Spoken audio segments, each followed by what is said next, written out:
Assalamualaikum warahmatullahi wabarakatuh. Perkenalkan kami dari kelompok 7 dan di video ini kami akan membahas tentang model teori keputusan 2, yaitu tentang decision analysis atau analisis keputusan.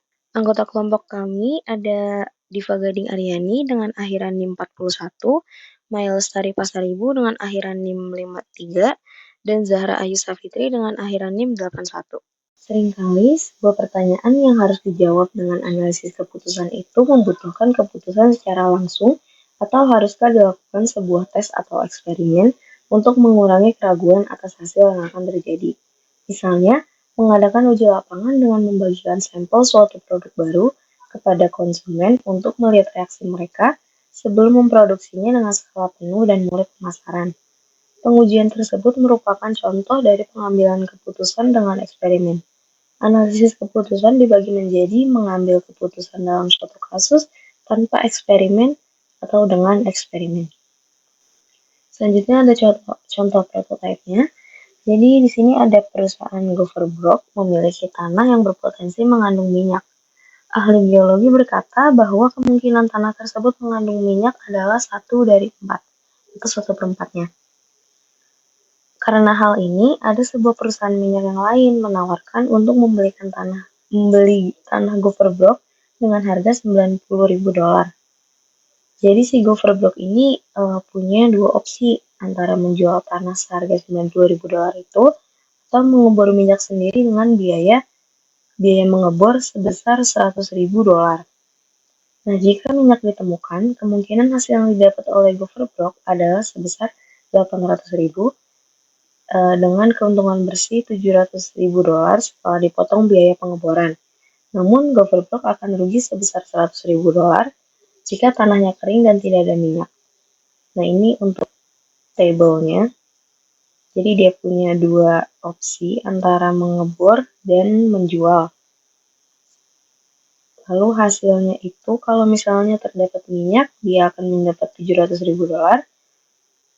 Kalau menjualnya dia dapat $90.000. Nah, kalau tanahnya kering, kalau dia mengebor, dia minus $100.000. Kalau menjualnya tetap sama, $90.000.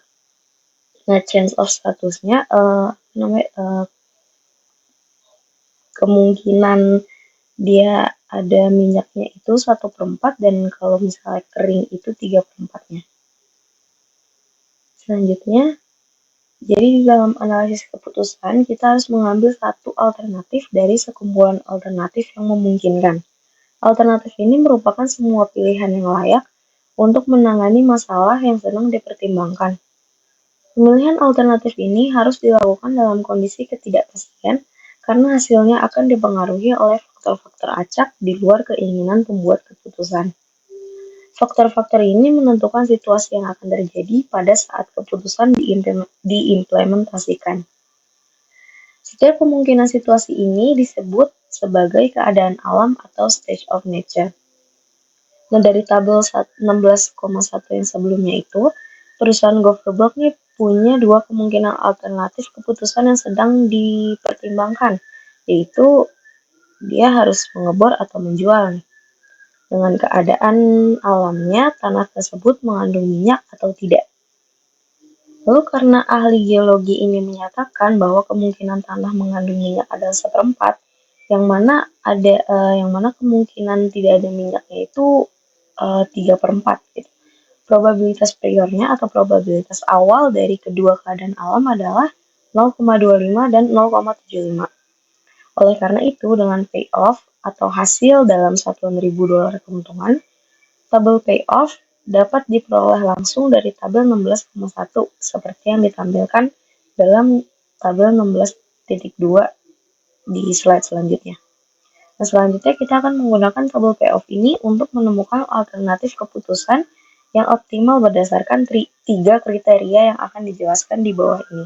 Kriteria yang pertama ada the maximum payoff criterion atau kriteria hasil maksimin.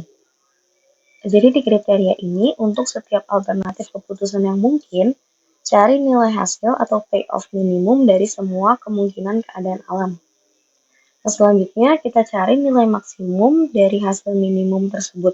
Pilih alternatif yang memiliki nilai minimum tertinggi dari semua pilihan. Nah, ini tabel 16,2 yang disebutkan sebelumnya. Lalu di sebelahnya ini ada tabel 16.3 itu adalah pengaplikasian dari kriteria hasil maksimum ini. Jadi alternatif ini ada dua, antara mengebor sama menjual. Stage of nature-nya atau keadaan alamnya itu oil sama dry. Dengan hasil di oil ini kalau dia mengebor dia dapat 700, kalau menjual dia 90 dengan probabilitas priornya itu adalah 0,25. Kalau yang kering, yang tanahnya kering, kalau dia mengebor dia akan minus 100 dan kalau menjual dia 90 dengan probabilitas priornya adalah 0,75. Nah, di sini kan kita tadi menurut definisi yang sebelumnya itu kita cari nilai hasil payoff yang minimum, dimana yang minimum itu yang kolom dry ini kan. Nah, setelah itu kita cari nih di antara minus 100 sama 90, yang maksimumnya kan yang 90. Jadi yang dipilih itu adalah yang 90, yang dimana si Goverbrock ini harus menjual tanahnya.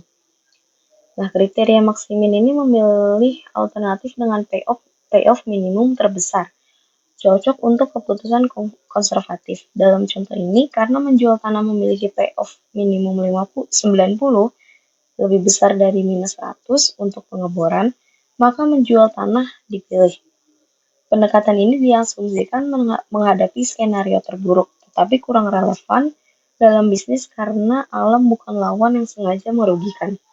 Kriteria ini lebih berguna bagi pengambil keputusan yang sangat hati-hati atau dalam situasi risiko tinggi tanpa informasi probabilitas yang jelas. Jadi kayak kriteria ini tuh mengambil kayak sudut pandang orang pesimis gitu. Jadi dia kayak milih yang aman-aman aja gitu. Selanjutnya ada the maximum likelihood criterion. Jadi kriteria ini mengidentifikasi keadaan alam yang paling mungkin terjadi, gitu, yang memiliki probabilitas prior yang paling besar. Untuk keadaan alam ini, cari alternatif keputusan dengan hasil maksimum, kemudian pilih alternatif tersebut. Ini ada tabel 16,4. Jadi untuk alternatif sama stage of nature masih sama seperti sebelumnya. Jadi untuk di kriteria ini kita lihat dulu nih probabilitas priornya. Yang paling besar yang mana? Yang paling besar itu 0,75. Yang mana itu probabilitas untuk tanahnya kering gitu. Setelah kita tahu nih yang mana probabilitas paling besar ya. Sekarang kita cari nih yang paling maksimum di antara si probabilitas yang paling besar ya, yaitu yang kering ini kan. Nah, yang paling maksimum di kering ini 90. Jadi si Goverbrock ini harus memilih untuk menjual tanahnya. Tuh. Kriteria ini menyatakan bahwa keadaan alam yang paling penting adalah yang paling mungkin terjadi, sehingga yang dipilih adalah yang terbaik untuk keadaan alam yang dianggap paling penting, yang dianggap paling kemungkinan terjadinya tuh paling besar gitu. Berdasarkan keputusan pada asumsi bahwa keadaan alam ini akan terjadi cenderung memberikan peluang yang lebih besar untuk mendapatkan hasil yang menguntungkan dibandingkan dengan mengasumsikan keadaan alam lainnya. Selanjutnya yang ketiga itu ada bias decision rule. Jadi dia menggunakan estimasi terbaik yang tersedia dari probabilitas masing-masing keadaan alam. Saat ini menggunakan probabilitas prior, lalu hitung nilai harapan atau expected value dan hasil untuk setiap alternatif keputusan yang mungkin. Pilih alternatif keputusan dengan nilai harapan tertinggi. Di sini ada perhitungannya, payoff drill atau expected value dari mengebornya itu 0,75 dikali 700 ditambah 0,75 dikali minus 100 sama dengan 100. Dan ini expected value dari menjualnya. 0,25 dikali 90 ditambah 0,75 dikali 90 sama dengan 90. Nah, kalau menurut ini tuh karena 100 lebih besar dari 90, alternatif yang dipilih adalah yang mengebor minyak. Keuntungan besar dari keputusan Bayes adalah bahwa aturan ini menggabungkan semua informasi yang tersedia, termasuk semua payoff dan estimasi probabilitas terbaik dari masing-masing keadaan alam. Beberapa pihak berpendapat bahwa estimasi probabilitas ini sebagian besar bersifat subjektif dan terlalu lemah untuk dapat diandalkan. Tidak ada cara yang benar-benar akurat untuk memprediksi masa depan, termasuk keadaan alam di masa depan, bahkan dalam bentuk probabilitas. Argumen ini memiliki validitas tertentu sehingga kewajaran dari estimasi probabilitas harus dievaluasi dalam setiap situasi secara individual. Selanjutnya ada analisis sensitivitas bias decision rule.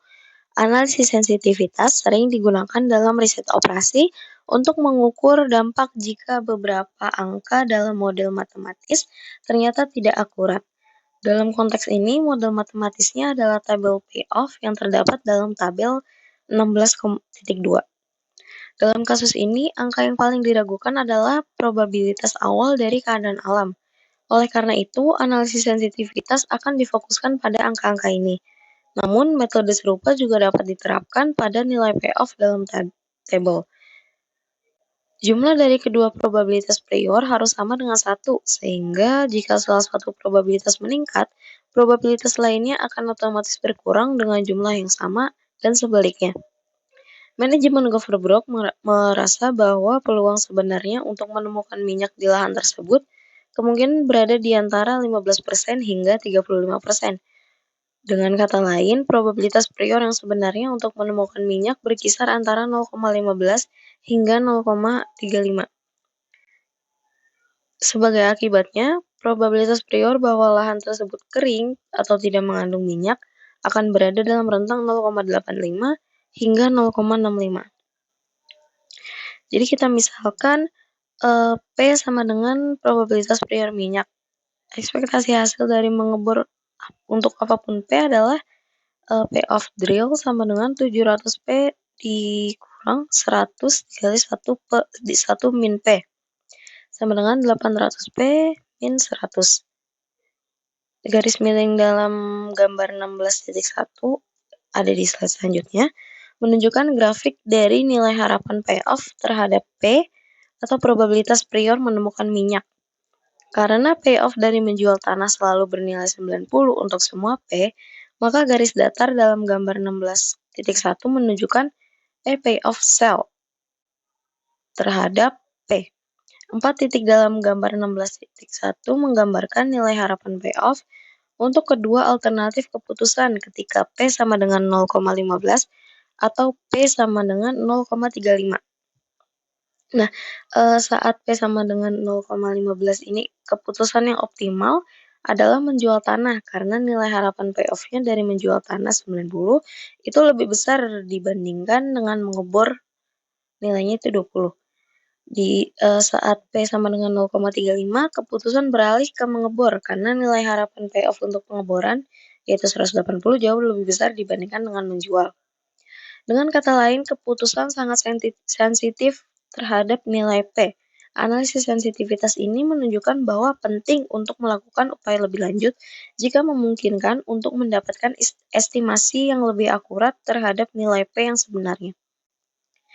Nah, ini untuk grafiknya. Jadi di sini ada garis miring yang dia adalah merepresentasikan mengebor minyak. Kalau yang garis datar ini garis lurus ini yang menjual minyak, yang menjual tanah. Nah, di sini itu kan ada titik crossover point yang ini nih, yang garis putus-putus, yaitu titik di mana keputusan berubah dari menjual tanah menjadi mengebor minyak seiring dengan meningkatnya probabilitas prior. Nah, untuk menemukan titik ini kita menetapkan payoff drill sama dengan payoff sell. 800 P min 100 sama dengan 90. P-nya itu 190 per 800 atau sama dengan 0,2375. Nah, kita udah nemu nih, titik crossover-nya, titik potongnya tuh sekitar 0,2375. Nah, jadi jika P-nya ini, kurang dari titik crossover ini, maka dia, itu harus menjual tanahnya. Kalau misalnya P lebih dari titik crossover-nya, maka dia harus mengebor. Jadi nah, selanjutnya ada pengambilan keputusan dengan eksperimentasi. Kalau yang tadi kan, masih tanpa eksperimentasi ya, tanpa, uji lapangan gitu. Jadi dalam banyak situasi, keputusan harus dibuat dalam kondisi ketidakpastian. Untuk mengurangi ketidakpastian ini, seringkali pengambil keputusan memiliki opsi untuk melakukan eksperimen atau pengujian tambahan sebelum mengambil keputusan akhir. Eksperimen ini bertujuan untuk memperoleh informasi tambahan yang dapat memperbaiki estimasi probabilitas dari berbagai keadaan alam yang mungkin terjadi. Sebagai contoh, Gopher Bro Company memiliki sebidang tanah yang berpotensi mengandung minyak. Sebelum memutuskan apakah akan mengebor atau menjual tanah tersebut, perusahaan dapat melakukan survei seismik untuk dapat perkiraan yang lebih akurat tentang kemungkinan keberadaan minyak. Nah, biaya survei seismik ini adalah sebesar $30.000. Nah, survei seismik ini tuh dapat, memberikan 2 jenis hasil. Yang pertama ada USS atau Unfavorable Seismic Sounding, eee, dia itu suara seismik yang tidak mendukung gitu loh. Ini menunjukkan bahwa kemungkinan adanya minyak rendah, jadi dia tidak mendukung nih, tanah tersebut ada minyak gitu, dia iya, dia men Terus selanjutnya ada FSS atau Favorable Seismic Sounding atau suara yang mendukung. Jadi, menunjukkan bahwa kemungkinan adanya minyak tinggi. Jadi dia mendukung kalau minyak tersebut tuh ada minyak. Jadi tanah tersebut tuh ada minyak gitu. Nah, probabilitas kondisi ini berdasarkan data historis adalah jika ada minyak, maka peluang mendapatkan USS adalah 0,4 sedangkan peluang FSS adalah 0,6. Jika tanah kering atau tidak ada minyak, peluang mendapatkan USS adalah 0,8, sedangkan peluang FSS adalah 0,2. Selanjutnya ada probabilitas posterior. Kita tetapkan N sama dengan jumlah kemungkinan keadaan alam atau stage of nature. P state sama dengan state E adalah probabilitas awal atau prior probability, yang dimana bahwa keadaan alam yang sebenarnya adalah keadaan I untuk I sama dengan 1, 2, dan seterusnya hingga N. Finding sama dengan hasil yang diperoleh dari eksperimen atau variabel acak. Finding J sama dengan salah satu kemungkinan hasil dari eksperimen. Probabilitas state sama dengan state E diberikan finding sama dengan finding J sama dengan adalah probabilitas posterior bahwa keadaan alam yang sebenarnya adalah keadaan I dengan syarat bahwa hasil eksperimen adalah finding J untuk I sama dengan 1, 2, seterusnya hingga N. Nah, pertanyaan yang sedang dibahas adalah sebagai berikut. Pertanyaan ini dijawab dengan menggabungkan rumus standar berikut dari teori probabilitas. P state sama dengan state I diberikan finding sama dengan finding J sama dengan P state sama dengan state I dan finding sama dengan finding J dibagi P finding sama dengan finding J. P finding sama dengan finding J sama dengan sigma K sama dengan 1 hingga N. P state sama dengan state K dan finding sama dengan finding J. P state sama dengan state I finding sama dengan finding J sama dengan P probabilitas finding J diberikan state I kali P state sama dengan state I. Oleh karena itu, untuk setiap I sama dengan 1, 2, seterusnya hingga N, rumus yang diinginkan untuk probabilitas posterior yang sesuai adalah sebagai berikut. Ada di sini. Nah, sekarang mari kita kembali ke contoh prototype yang di awal tadi dan menerapkan rumus ini. Jika hasil survei seismik adalah unfavorable seismic soundings atau USS, maka probabilitas posteriornya adalah probabilitas untuk state sama dengan oil, dengan finding sama dengan USS sama dengan 0,4 dikali 0,25 per 0,4 dikali 0,25 ditambah 0,8 dikali 0,75. Yang hasilnya adalah 1/7. Lalu probabilitas untuk state sama dengan dry, dengan finding sama dengan USS, sama dengan 1 dikurangi 1/7 sama dengan 6/7. Nah, terus selanjutnya ini adalah yang untuk FSS-nya. Untuk probabilitas yang state oil ini jadinya 0,6 dikali 0,25 per 0,6 dikali 0,25 ditambah 0,2 dikali 0,75. Hasilnya adalah 1/2. Lalu probabilitas state sama dengan dry itu sama dengan 1 dikurangi 1/2 sama dengan 1/2.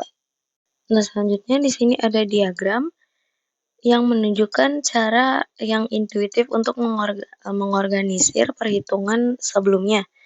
Probabilitas prior pada kolom pertama dan probabilitas kondisional pada kolom kedua adalah bagian dari data awal untuk masalah ini. Nah, jadi di diagram ini tuh kita misalkan ada 4 kolom nih. Kolom yang pertama itu probabilitas prior, yang kedua probabilitas kondisional, yang ketiga itu probabilitas gabungan, dan yang terakhir ini adalah probabilitas posteriornya. Jadi yang pertama ini di probabilitas priornya ini ada oil dengan 0,75 dan dry itu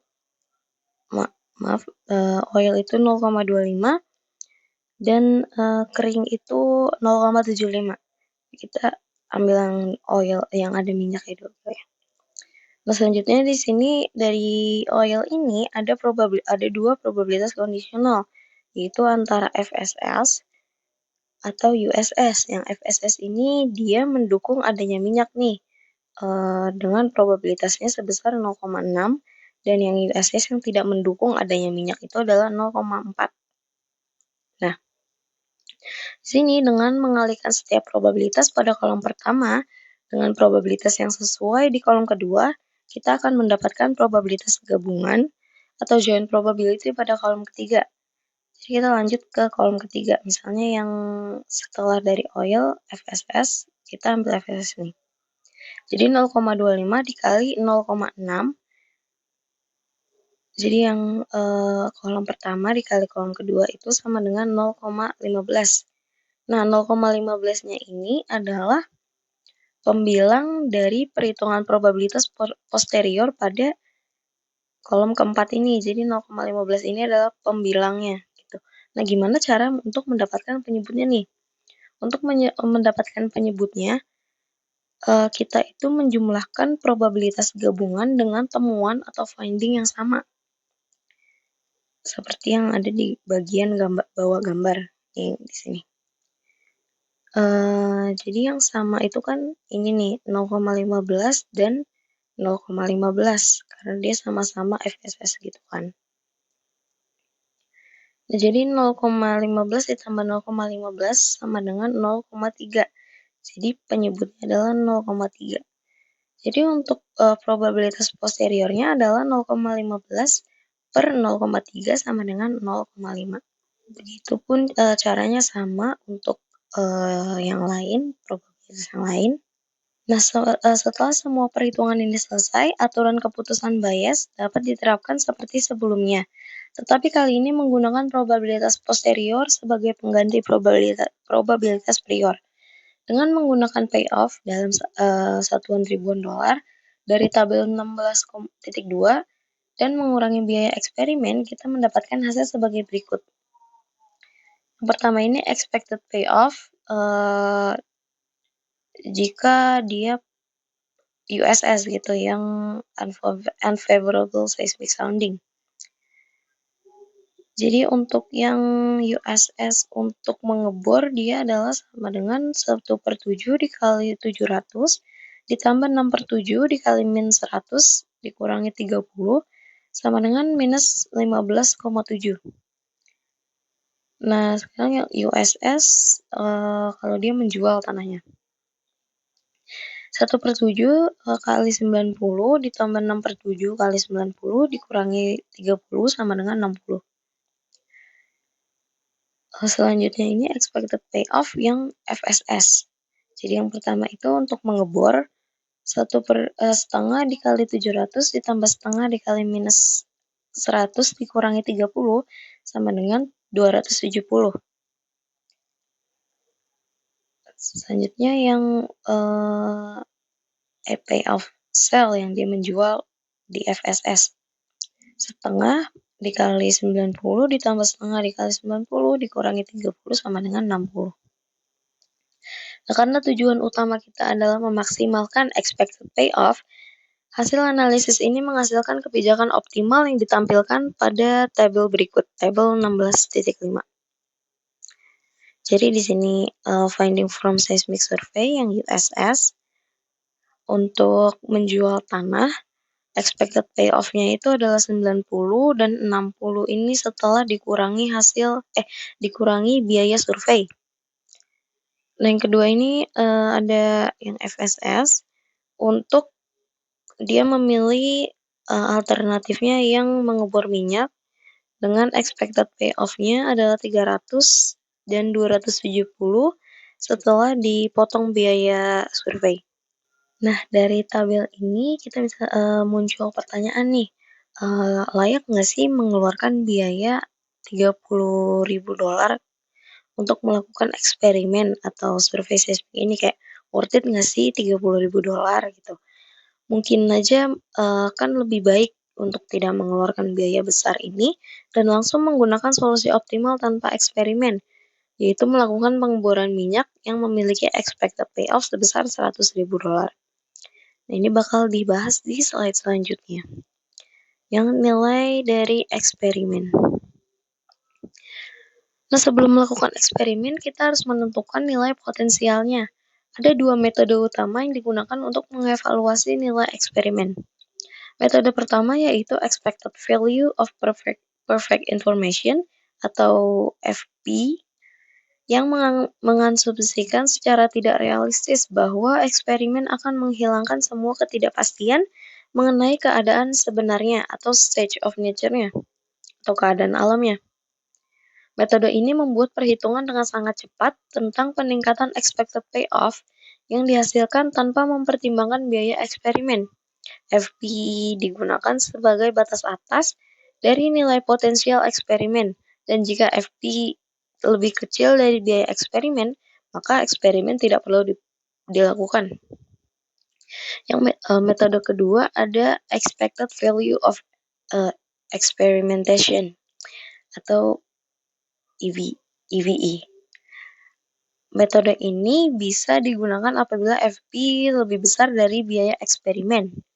Metode ini menghitung peningkatan nyata dalam expected payoff yang diperoleh dengan melakukan eksperimen tanpa menghitung biaya eksperimen. Dengan membandingkan if dengan biaya eksperimen, kita dapat menentukan apakah eksperimen sebaiknya dilakukan atau tidak. Nah, kita masuk ke expected value of perfect information atau FP.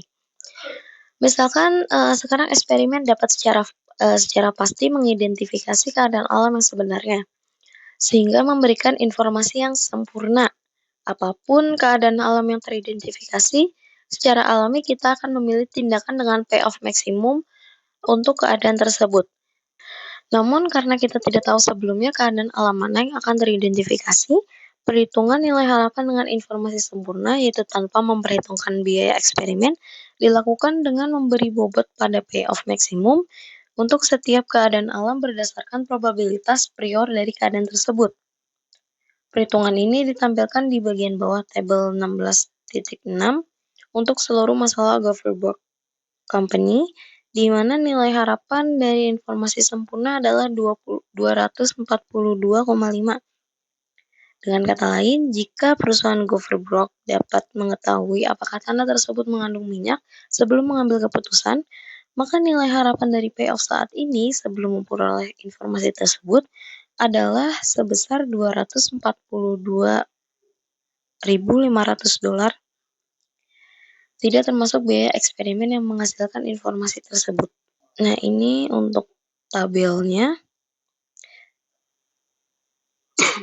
Di sini ada perhitungan si expected payoff with perfect information atau CFP-nya, yaitu 0,25 dikali 700 ditambah 0,75 dikali 90, itu hasilnya adalah 242,5. Untuk mengevaluasi apakah eksperimen sebaiknya dilakukan, kita sekarang menggunakan nilai ini, nilai CFP ini untuk menghitung nilai harapan dari informasi sempurna. Masih dari contoh yang sama, kita menemukan bahwa expected payoff dalam eksperimentasi adalah 100, yang dari pembahasan yang sebelumnya itu. Jadi FP itu sama dengan 242,5 dikurangi 100, sama dengan 142,5. Nah, karena 142,5 ini jauh melebihi 30 atau biaya eksperimen untuk survei seismik, maka eksperimen kemungkinan besar menguntungkan untuk dilakukan. Namun, untuk memastikan keputusan ini, kita harus melanjutkan ke metode kedua dalam mengevaluasi manfaat potensial dari eksperimen, yaitu Expected Value of Experimentation atau EVE. Sekarang kita bahas nih yang Expected Value of Experimentation. Jadi setelah sebelumnya hanya menentukan batas atas peningkatan expected payoff melalui FP, sekarang kita akan menghitung peningkatan secara langsung melalui EVE. Menghitung nilai ini memerlukan langkah awal berupa perhitungan nilai harapan payoff dengan eksperimen tanpa memasukkan biaya eksperimen. Untuk mendapatkan nilai ini, kita harus melalui seluruh proses yang telah dijelaskan sebelumnya, termasuk menentukan semua probabilitas posterior setelah eksperimen dilakukan, menentukan kebijakan optimal dengan eksperimen berdasarkan informasi baru, dan menghitung nilai harapan payoff tanpa biaya eksperimen untuk setiap kemungkinan hasil dari eksperimen. Setelah itu, setiap nilai harapan payoff ini perlu diberi bobot berdasarkan probabilitas dari masing-masing hasil eksperimen, yaitu if-nya sama dengan sigma dari P finding sama dengan finding C, payoff finding sama dengan finding C, di mana penjumlahan dilakukan untuk semua kemungkinan nilai J. Nah, dari contoh prototype, kita sudah melakukan perhitungan untuk mendapatkan nilai pada sisi kanan persamaan ini, yaitu nilai P finding J untuk dua kemungkinan hasil dari survei seismik, USS dan FSS, yang telah dihitung pada gambar 16.2 sebelumnya. Jadi PUSS itu sama dengan 0,7 dan PFSS adalah 0,3. Nah, untuk kebijakan optimal dengan eksperimen, nilai harapan payoff yang sesuai tanpa memperhitungkan biaya survei untuk setiap hasil yang telah diperoleh di kolom ketiga dari tabel 16.5. Jadi ini expected payoff di USS-nya ini ada 90 dan yang di FSS ini ada 300. Nah, dengan angka ini maka expected payoff dengan eksperimen adalah 0,7 dikali 90 ditambah 0,3 dikali 300 sama dengan 153. Nah, sekarang kita udah bisa nih menghitung nilai harapan dari eksperimen dari if dengan rumus sebagai berikut. Jadi if sama dengan hasil harapan dengan eksperimen dikurangi dengan yang tanpa eksperimen. Dengan kata lain, if mengidentifikasi nilai potensial dari eksperimen, yaitu sejauh mana eksperimen dapat meningkatkan nilai harapan payoff dibandingkan dengan tidak melakukan eksperimen sama sekali. Nah, kita akan menghitung if untuk perusahaan Goverbrock nih. Jadi if di sini adalah 153. Ini adalah expected payoff yang dengan eksperimen dikurangi 100. Ini yang tanpa eksperimen sama dengan 53. Nah, karena nilai EV-nya melebihi 30, maka biaya untuk melakukan survei seismik secara detail dalam ribuan dolar, maka eksperimen ini sebaiknya dilakukan. Decision trees. Membangun pohon keputusan. Contoh prototipe melibatkan urutan 2 keputusan. Yang pertama, haruskah survei seismik dilakukan sebelum suatu tindakan dipilih? Yang kedua, tindakan mana mengebor minyak atau menjual tanah yang harus dipilih? Pohon keputusan yang sesuai atau sebelum menambahkan angka dan melakukan perhitungan ditampilkan pada gambar 16.4. Langkah selanjutnya dalam membangun pohon keputusan adalah memasukkan angka-angka ke dalam pohon seperti yang ditunjukkan pada gambar 16.5. Yang pertama, mulailah dari sisi kanan pohon keputusan dan bergerak ke kiri 1 kolom setiap kali. Untuk setiap kolom, lakukan langkah 2 atau langkah 3. Tergantung pada apakah node dalam kolom tersebut adalah node peristiwa atau node keputusan. Untuk setiap simbol yang kedua, untuk setiap simbol kejadian, hitung hasil yang diharapkan dengan mengalihkan hasil yang diharapkan dari setiap cabang dengan probabilitas cabang tersebut, dan kemudian menjumlahkan hasil perkalian ini. Catat hasil yang diharapkan ini untuk setiap keputusan dalam huruf tebal di sebelah simbol tersebut, dan tentukan kuantitas ini sebagai hasil yang diharapkan untuk cabang yang menuju ke simbol tersebut. Yang ketiga, untuk setiap simbol keputusan, bandingkan hasil yang diharapkan dari cabang-cabangnya dan pilih alternatif yang cabangnya memiliki hasil yang diharapkan terbesar. Pada setiap kasus, catat pilihan pada pohon keputusan dengan memasukkan tanda hubung ganda sebagai pembatas pada setiap cabang yang ditolak. Untuk memulai prosedur, perhatikan kolom paling kanan dari node-node, yaitu node-node kejadian F, G, dan H. Menerapkan langkah 2, hasil yang diharapkan atau EP dihitung sebagai EP sama dengan 1/7 dikali 670 ditambah 6/7 dikali min 130 sama dengan min 15.7 untuk node F. Lalu EP sama dengan 1/2 dikali 670 ditambah 1/2 dikali min 130 sama dengan 270 untuk node G. EP sama dengan 1/4 dikali 700 ditambah 3/4 dikali min 100 sama dengan 100 untuk node H.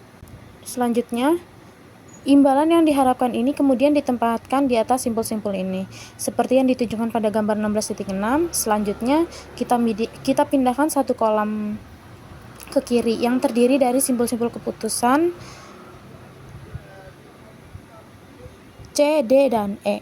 Hasil yang diharapkan untuk sebuah cabang yang mengarah ke sebuah simbol kejadian sekarang dicatat dalam huruf tebal di atas simbol kejadian tersebut. Oleh karena itu, langkah 3 dapat diterapkan sebagai berikut.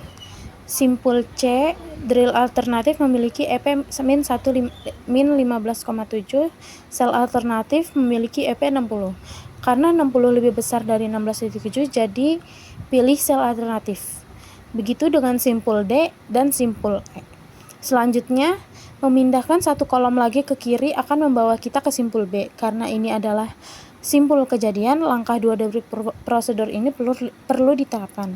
Hasil yang diharapkan untuk setiap cabangnya dicatat pada simbol keputusan berikutnya. Oleh karena itu, ekspektasi yang diharapkan adalah EP sama dengan 0,7 dikali 60 ditambah 0,3 dikali 270 sama dengan 123. Untuk simpul B, seperti yang tercatat pada simpul ini pada gambar 16,6 terakhir, kita bergerak ke kiri ke simpul A, simbol keputusan. Menerapkan langkah 3 menghasilkan simpul A, do seismic survey memiliki EP 123, no seismic survey memiliki EP 100. 123 lebih besar dari 100, maka pilih do seismic survey. Selanjutnya, hasil yang diharapkan dari 123 sekarang akan dicatat di atas simpul dan sebuah tanda hubung ganda disisihkan untuk mengindikasikan cabang yang ditolak. Seperti yang sudah ditunjukkan pada gambar 16.6, prosedur ini telah berpindah dari kanan ke kiri untuk tujuan analisis. Namun, setelah menyelesaikan pohon keputusan dengan cara ini, pengambil keputusan sekarang dapat membaca pohon tersebut dari kiri ke kanan untuk melihat perkembangan kejadian yang sebenarnya. Tanda hubung ganda telah menutup jalur yang tidak diinginkan. Oleh karena itu, dengan hasil akhir yang ditunjukkan di sebelah kanan, aturan keputusan Bayes mengatakan untuk mengikuti hanya jalur terbuka dari kiri ke kanan untuk mencapai hasil terbesar yang diharapkan.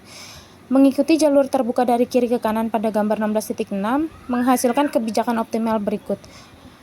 Menurut aturan keputusan Bayes, kebijakan yang optimal lakukan survei seismik. Jika hasilnya tidak menguntungkan, jual tanah tersebut. Jika hasilnya baik, lakukan pengeboran minyak. Hasil yang diharapkan termasuk biaya survei seismik adalah 123. Solusi optimal unik ini secara alamiah sama dengan solusi optimal yang diperoleh pada bagian sebelumnya tanpa menggunakan pohon keputusan. Aplikasi praktis analisis keputusan. Dalam satu pengertian, contoh prototipe dalam bab ini atau masalah perusahaan Goverbrock adalah contoh khas penerapan analisis keputusan. Seperti aplikasi lainnya, manajemen harus membuat beberapa keputusan atau melakukan survei seismik, menggembur minyak atau menjual tanah. Dalam menghadapi ketidakpastian yang besar, keputusan ini sulit karena hasilnya sangat tidak dapat diprediksi. Hasil akhirnya bergantung pada faktor-faktor yang berada di luar kendali manajemen, atau apakah tanah tersebut mengandung minyak atau tidak. Oleh karena itu, manajemen memerlukan suatu kerangka kerja dan metodologi untuk pengambilan keputusan yang rasional dalam lingkungan yang penuh ketidakpastian. Karakteristik ini merupakan ciri umum dari penerapan analisis keputusan. Kesimpulan, analisis keputusan merupakan teknik yang sangat penting dalam pengambilan keputusan di tengah ketidakpastian. Dengan merinci semua alternatif, mengidentifikasi hasil yang mungkin, dan mengukur probabilitas kejadian.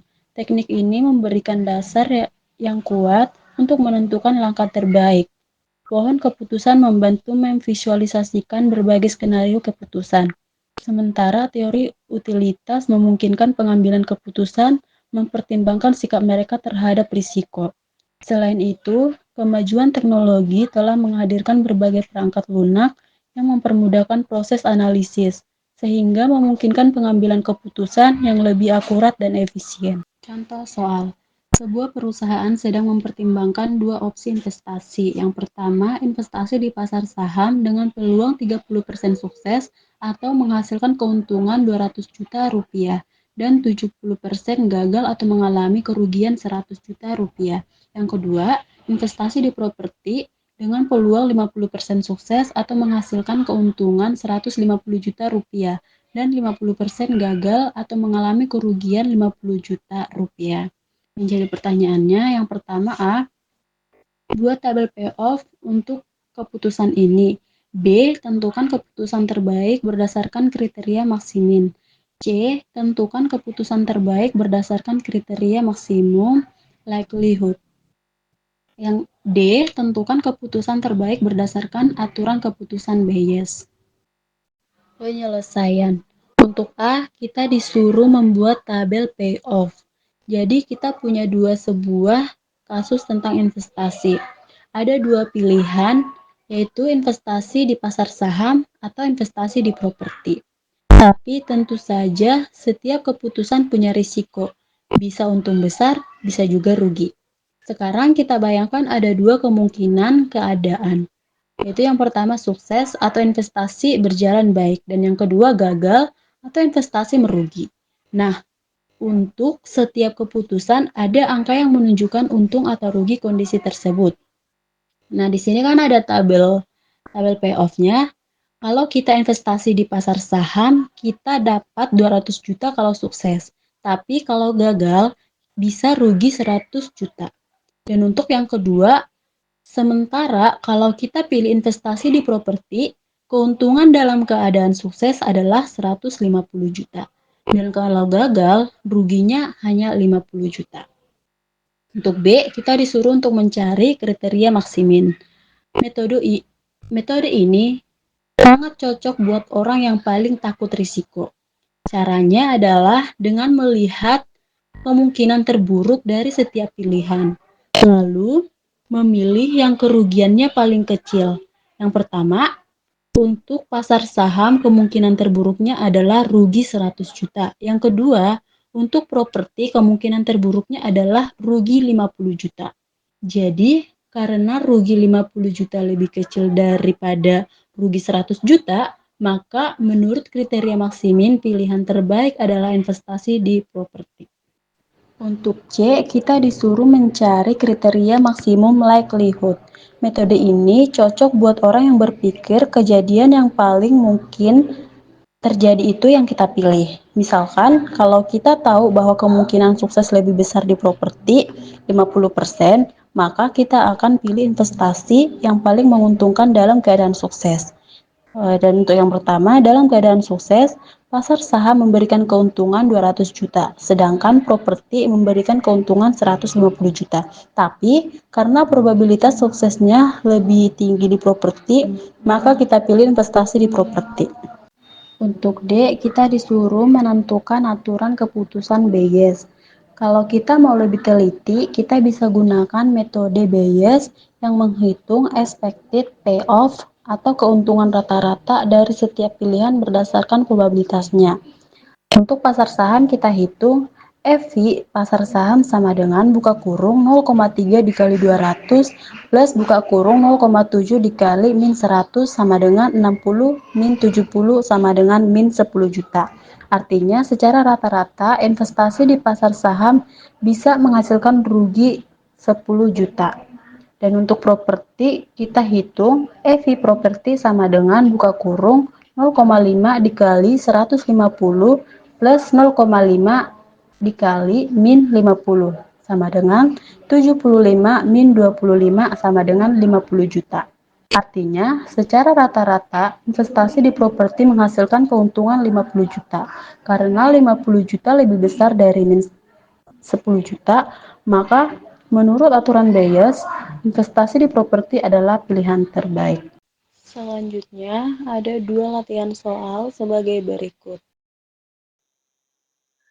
Sekian presentasi dari kelompok kami mengenai analisis keputusan.